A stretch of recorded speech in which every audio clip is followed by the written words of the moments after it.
Nacional y vicepresidente del Partido Podemos. Bienvenido a Globovisión. Muchísimas gracias. Bien, me gustaría comenzar con usted la tarde de hoy respecto a lo que han sido las últimas cifras que ha reflejado la Organización de Países Exportadores de Petróleo respecto a lo que es la producción petrolera venezolana, donde se habla de una disminución en los niveles de producción, a pesar de que venía repuntando en cierta medida todo lo que tenía que ver con la actividad petrolera y la producción como tal. Esa meta del 1.000.000 de barriles pareciera ser insostenible. Bueno, lo primero que hay que decir es que la producción nuestra siempre ha tenido una diferencia con respecto al OPEC, porque el OPEC no contabiliza los hidrocarburos condensados como hidrocarburos, ¿no? Y allí hay una diferencia de casi 60.000 barriles hoy en día, ¿no? Nosotros hemos venido sosteniendo que ya estamos rondando el 1.000.000 de barriles con esos hidrocarburos condensados que nosotros sí los contabilizamos. Y la producción, bueno, que refleja hoy la OPEC en 928.000 barriles, de manera tal que si le sumamos los 50, 60.000 barriles de condensados que ellos no contabilizan, estamos ya mordiendo el 1.000.000 de barriles. Pero cuando hablamos de cifras secundarias del OPEP, hablamos de 800.000 barriles. Bueno, eso nunca lo hemos entendido bien nosotros, ¿no? ¿Cuáles son las cifras secundarias del OPEP? Porque los países miembros del OPEP les reportan al OPEP su producción. Bueno, las cifras secundarias son lo que le reporta quien compra, efectivamente, y lo que se compra no es toda esa cantidad. Bueno, no necesariamente, porque hay una parte importante que consume el país, pues, en su circuito refinador, pues, y hay una parte que tú puedes no vender y almacenar, que tampoco entraría entonces en. Pero es que en teoría lo que se le reporta a la OPEP ya tiene el descuento de lo que se queda dentro del país. No. Lo que tú reportas a la OPEP es lo que tú produces realmente.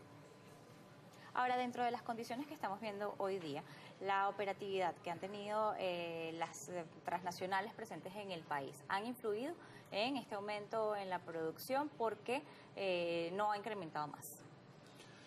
Bueno, mira, las petros nuestras mantienen más o menos la producción igual. Pues, Sinovenza sigue siendo la punta de lanza rondando los 100.000 barriles. Esa producción tiene sus picos y sus bajos dependiendo fundamentalmente de la disponibilidad de diluentes o no. Todas las petros en las cuales PDVSA tiene sociedad con Chevron están rondando ya los 200.000 barriles, de manera tal que hay un aporte significativo ahí en la producción. Y aspiramos, realmente hubo algunas fallas en mejoradores, hubo algunas fallas en el sistema de bombeo el mes pasado, pero bueno, son cosas puntuales que suceden, ¿no? Un país que llegó a producir más de 3 millones de barriles por día, con la capacidad instalada que tiene, ¿por qué se le ha hecho tan cuesta arriba seguir adelante con los niveles de producción y no pasar esos techos de 800 a 900.000 barriles? Te recuerdo que un problema importante es acceder a las fuentes de financiamiento. Petróleos de Venezuela, desde cuando tú revisas el grueso de las medidas coercitivas unilaterales, están diseñadas para impedir que Petróleos de Venezuela pueda acceder a las fuentes de financiamiento, y el negocio petrolero dejó hace mucho tiempo de ser un negocio de ingeniería y tecnología para convertirse en un negocio con un peso importante en el área financiera. Nosotros no hemos logrado conseguir financiamiento, y para subir 1.000.000 de barriles más, por ejemplo, el plan operativo de Petróleos de Venezuela está cerca de los 10.000 millones de barriles. Y entonces tú pudieras decir, bueno, estamos con eso produciendo casi 1.000.000 de barriles, o sea que necesitaríamos 10.000 millones más para aumentar a otro 1.000.000 de barriles, pues haciendo una simple regla, pues, ¿no? Pues no es tan sencillo así. De manera tal que es recurso lo que hace falta y es una de las dificultades que tenemos. En algún momento se dijo que extraer petróleo o un barril de petróleo en Venezuela no era más de 8 a 10 dólares. ¿Cuál es el costo de ello? Bueno, eso depende, pues si tú tienes una capacidad instalada para 3 millones de barriles y divides entonces tus costos operativos entre esos 3 millones de barriles, eso te da un costo de producción. Pero si esa capacidad instalada tú la mantienes y no estás produciendo esos 3 millones, por supuesto que tus costos se disparan, porque entonces vas a dividir entre lo que estás produciendo. Pues es una dificultad que tenemos. Produciendo cercano al 1.000.000 de barriles debemos estar al doble de lo que costaba tradicionalmente antes. Debemos estar en 12, 13 dólares el barril. Ahora, en las condiciones como la estamos viendo en este momento en el país, esos niveles de operatividad, esos costos de producción asociados a la producción, usted señala que no existe, no han encontrado esas vías de financiamiento. Las sanciones en algún momento fueron uno de esos elementos, sin embargo, se dieron una cantidad de licencias que han hecho que el nivel de pago a PDVSA sea total y completo. Esos recursos, entonces, ¿cómo se aguditan y cómo se sabe qué está pasando con ellos?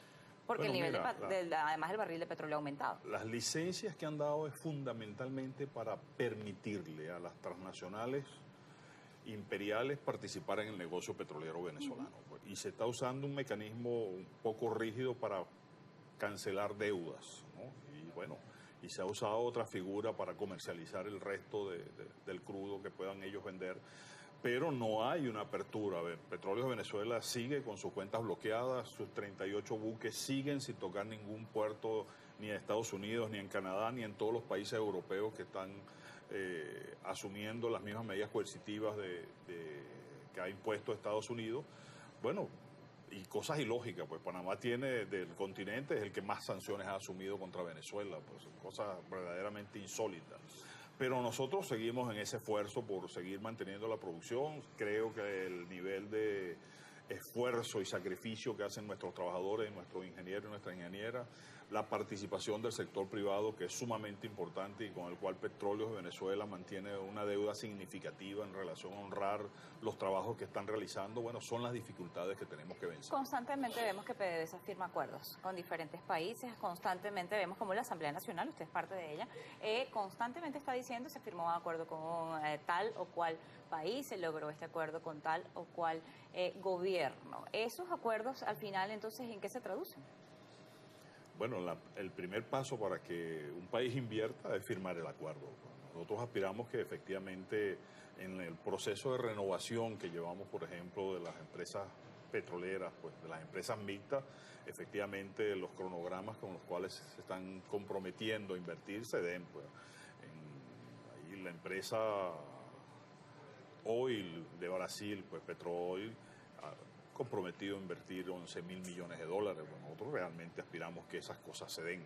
Y bueno, en estos meses deben llegar las otras petros en los cuales hay nuevos socios, hay nueva participación. Ampliamos el tiempo de ejecución de varias empresas mixtas en donde Chevron tiene participación, de manera tal que ahí hay un esfuerzo sostenido desde el punto de vista legislativo, con apoyo del Ejecutivo y con lo que está vislumbrando Petróleos de Venezuela, que debe ser el crecimiento de nuestra producción. Se lo pregunto porque usted mismo señala que no se tiene el financiamiento necesario. Entonces, hay tantos acuerdos y me gustaría saber si ustedes desde el Parlamento Nacional le hacen seguimiento a la cantidad de acuerdos, porque semanalmente por lo menos hay 2 o 3 acuerdos. Entonces, si sacamos la cuenta por el año, son muchísimos acuerdos. Mucho de eso entonces solo queda en el papel. Ese dinero nunca llega a Venezuela. Me gustaría saber cuál es la auditoría que ha hecho, la Contraloría que hace la Asamblea Nacional respecto a esto. Vamos a hacer la pausa. Ya volvemos.